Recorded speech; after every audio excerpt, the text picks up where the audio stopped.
2,000 years ago, long before modern container ships and global fiber optic cables, the world was heavily fractured. But if you knew where to look, exactly one physical lifeline tied the continents together.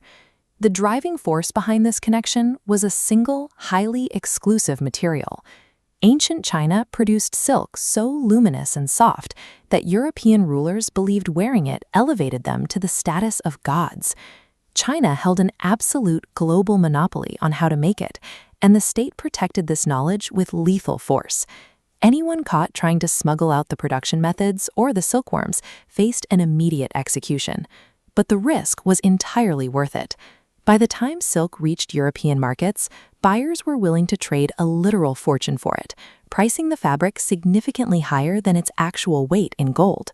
Combine a product desired by every royal court in Europe with a supply chain restricted by the threat of death. That economic pressure created the most dangerous and lucrative trade route the world had ever seen, the Silk Road.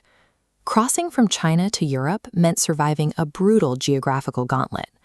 Merchants marched thousands of kilometers through scorching desert days that instantly flipped into freezing hypothermic mountain nights. No one could make this trek alone. Merchants pooled their resources into massive caravans, stringing together hundreds of heavy pack animals to haul spices, diamonds, and raw wealth across the barren expanse. The environment wasn't even the deadliest factor. The route was swarming with ruthless, heavily armed bandits who knew exactly what those camels carried.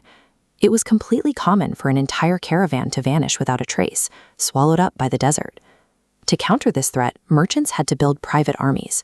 Hiring skilled mercenary guards shifted from an optional luxury to a mandatory operating expense for every single trade mission. It was a brutal binary outcome.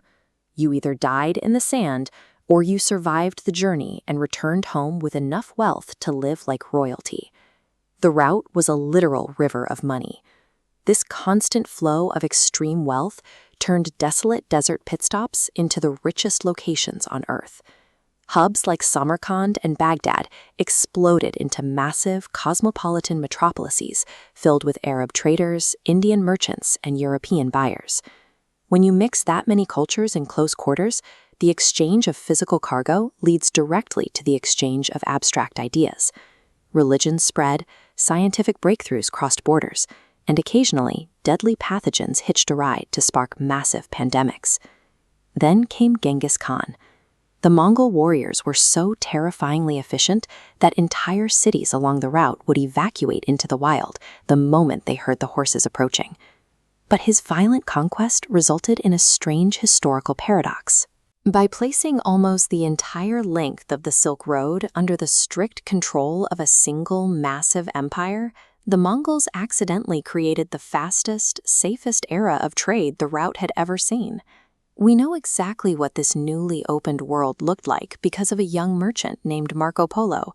In 1271, he traveled the length of the route and arrived in a China that was technologically centuries ahead of anything in Europe. When he returned home describing massive palaces, the destructive power of gunpowder, and an economy running entirely on printed paper money, European society dismissed his accounts as outright fiction. While Europeans were skeptical, these items were real tools of governance and warfare. The Mongol-controlled route had integrated the technologies of the East and West, setting them on a shared path of development. The end of this massive overland network didn't come from another war. It collapsed almost overnight when explorers invented deep-water navigational ships capable of bypassing the desert entirely. This comparative chart shows exactly why the shift happened. The drastic drop in both transit time and shipping costs meant the single ship could carry the cargo of 1,000 camels without any risk of desert bandits. The ocean routes instantly starved the land paths of their revenue. The massive camel caravans quickly disappeared. Without the constant injection of foreign wealth, the grand oasis cities emptied out, and their monumental architecture slowly decayed back into the sand. But the system they built never really vanished. If you trace the intricate web of today's international supply chains and multinational shipping networks, you will find their roots stretching directly back to those treacherous paths. The merchants who risked their lives for a secret fabric didn't just move cargo. They established the fundamental logic of long-distance trade, the same logic that powers our international supply chains